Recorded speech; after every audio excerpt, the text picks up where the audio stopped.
arestuhin po on-site kung makikita po si Attorney Harry Roque dahil nga po siya ay pinatawan po ng contempt at inaatasan po ang PNP na tumulong po sa Sergeant at Arms para po hanapin. Kanina po kausap ko po yung director ng CIDG, yung effort po nila to locate him dito po sa dalawang address niya sa Metro Manila ay wala po siya doon. Is a motion to cite Attorney Harry Roque in contempt. Matapos muling ipasight in contempt sa Kamara si Attorney Harry Roque ay hindi na raw ito mahagilap ng mga otoridad. Pinasight in contempt si Attorney Harry Roque dahil sa hindi nito pagsumite ng mga dokumentong pinasubpena sa Kamara. Humarap pa sa mga taga-media via video conference kahapon si dating presidential spokesman Attorney Harry Roque matapos umabsent at ipasight in contempt ng House Quad Committee. Bigo kasi siyang isumite ang mga pinasabpinang dokumento kaugnay sa investigasyon sa illegal na pogo. Pero kanina hindi na siya mahagilap ng hahainan na dapat ng arrest order ng Kamara. Ayon kay House Secretary General Reginald Velasco, sinubukang puntahan ng mga tauhan ng Kamara si Roque sa kanyang opisina pero wala raw ang abogado. It was already served sa law firm niya, no? Pero wala siya eh. Cannot be located. So, in-inform na rin yung mga law enforcement agencies to look for him and serve the order. Una nang sinabi kahapon ni Roque na hindi na siya dadalo sa pagdinig ng Quadcom pero binatikos siya ng komite sa pagtawag niya sa Quadcom na kangaroo court at witch hunt lang daw ang ginagawa. Dahil mabait pa nga kami sa kanya. Binigyan lang pa siya ng isang araw. Kinuplay pa niya yung one day na yan. The fact remains that he is a material witness or material resource person in this investigation because overwhelming circumstantial evidence has been established of his links between Attorney Roque and Lucky South 99 who operates an illegal pogo.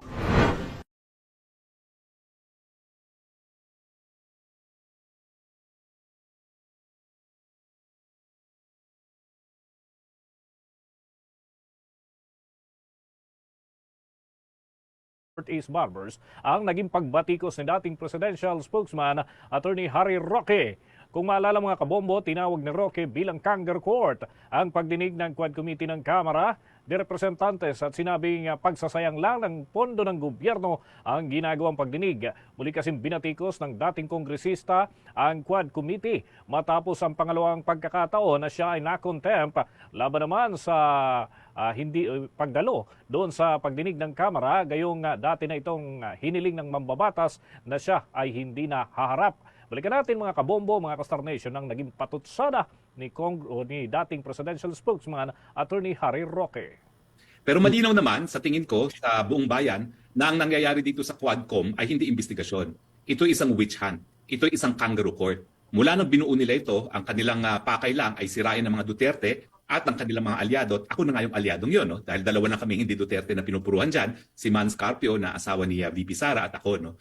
Pero malinaw din na meron ng desisyon ng Korte Suprema, no? Lalong-lalo na doon sa kaso ng Bengzon versus Senate Blue Ribbon Committee, no? Na dapat ang mga bagay-bagay na itinatanong, ang mga dokumentong hinihingi ng isang investigasyon ng Kamara at ng Senado ay merong kaugnayan naman sa iniimbestigahan.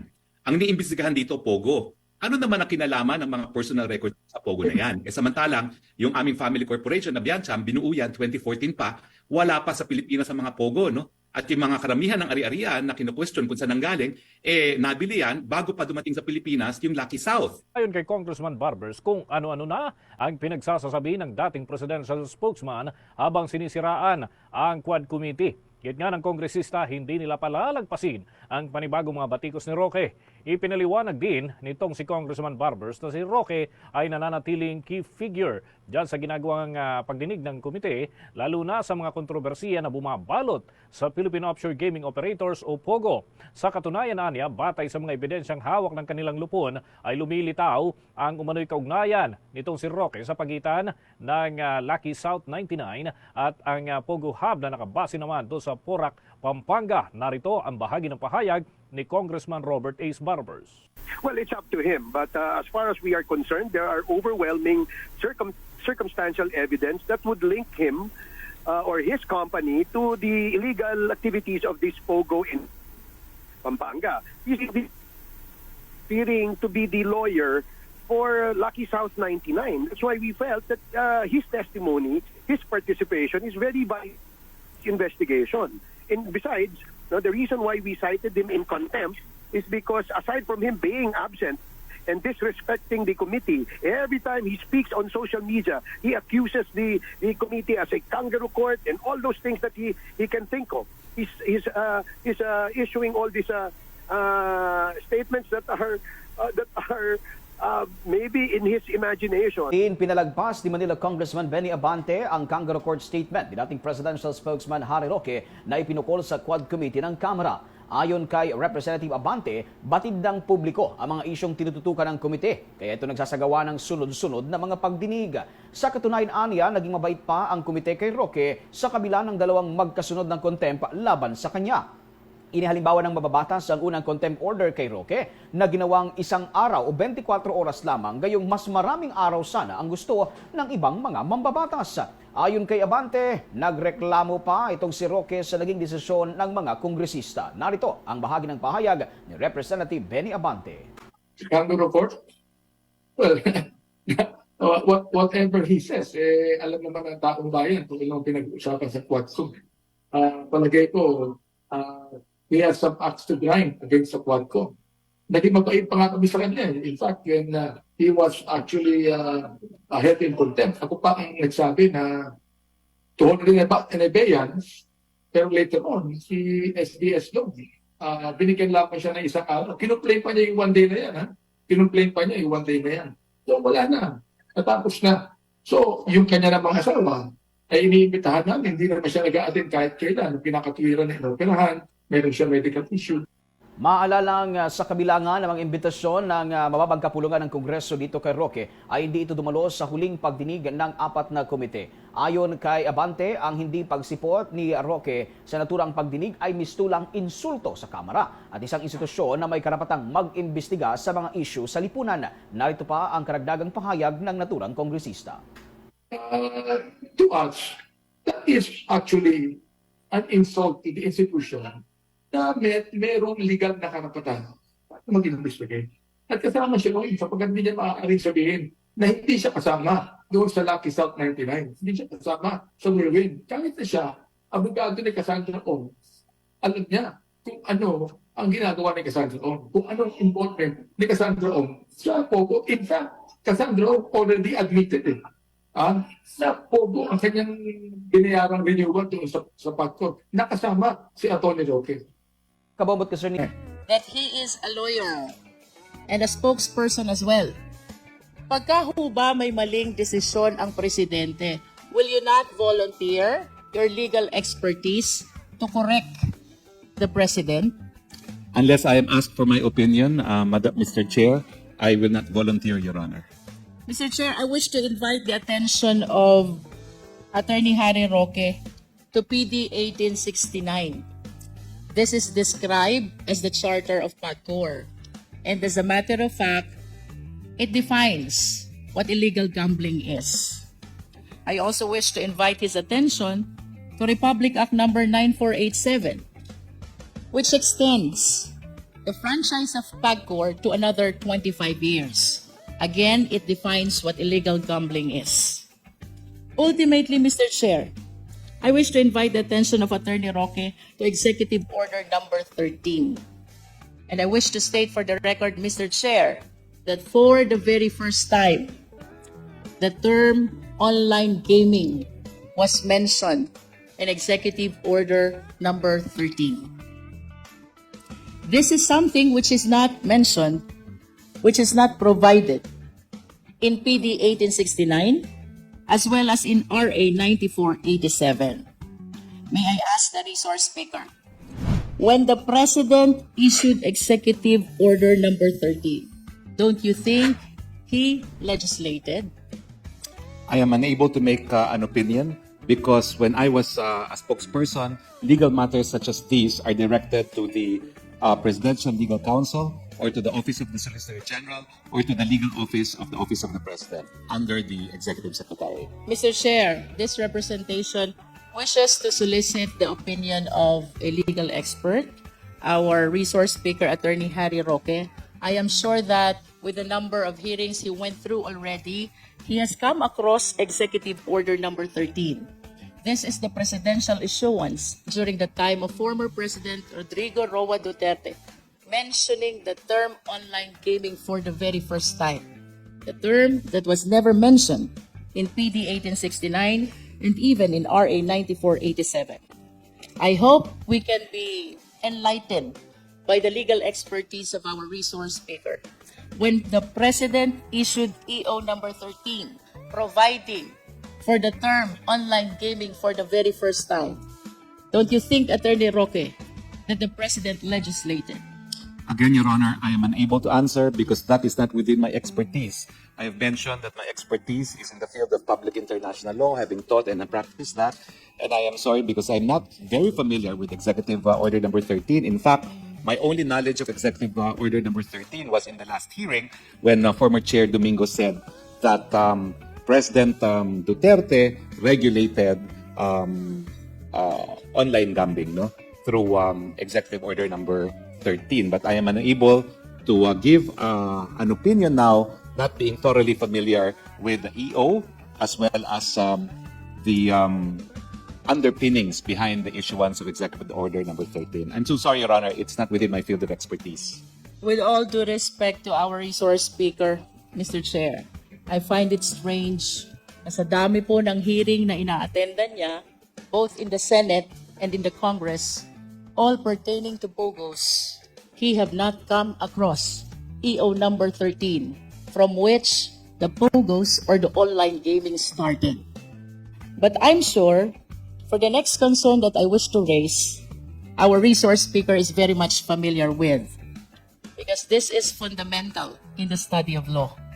There is in law the principle of separation of powers.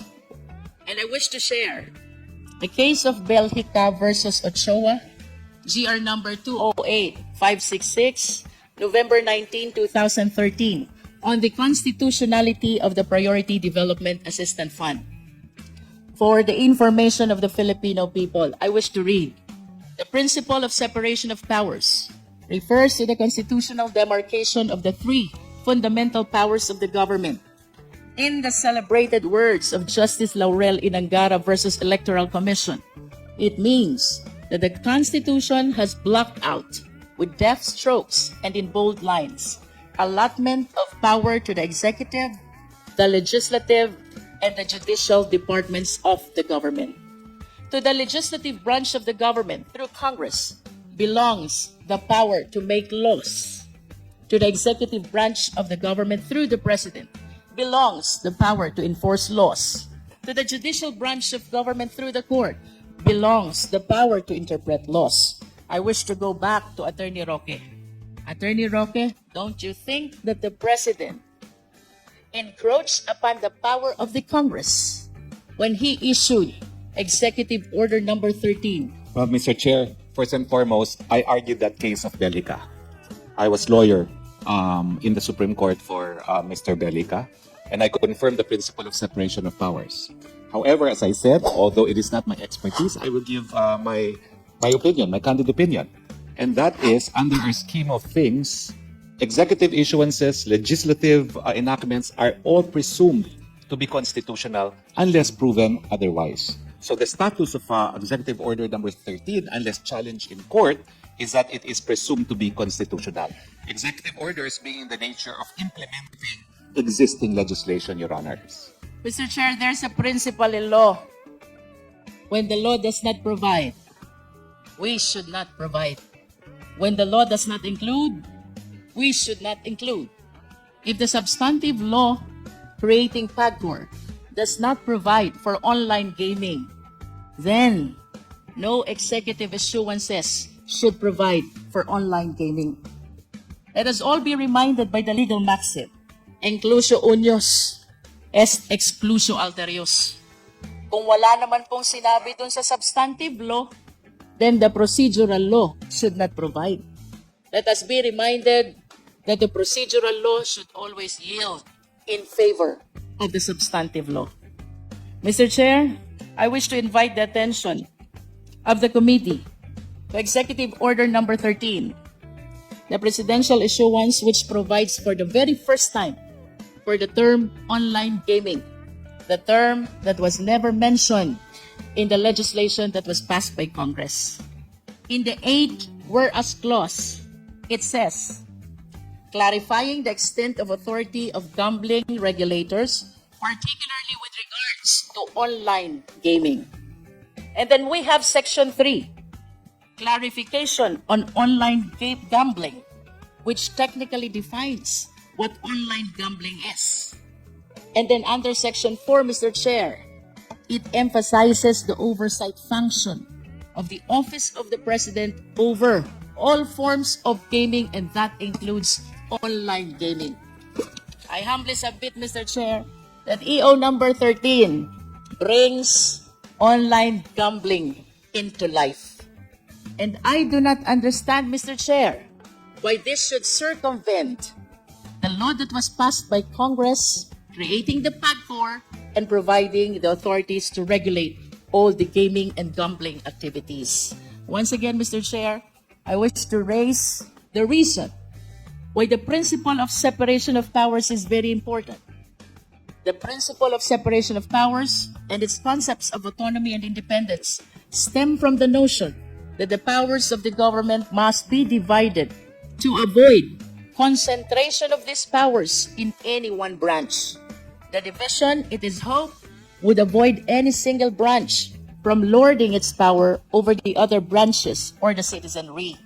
To achieve this purpose, the divided power must be wielded by co-equal branches of government that are equally capable of independent action in exercising their respective mandates.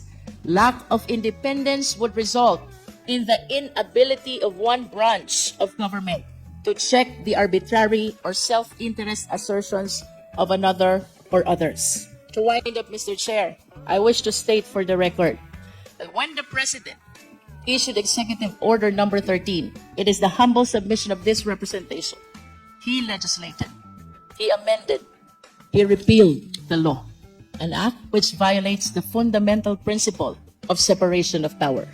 The executive should not encroach upon the power to legislate that belongs exclusively to the Congress. Thank you, Mr. Chair.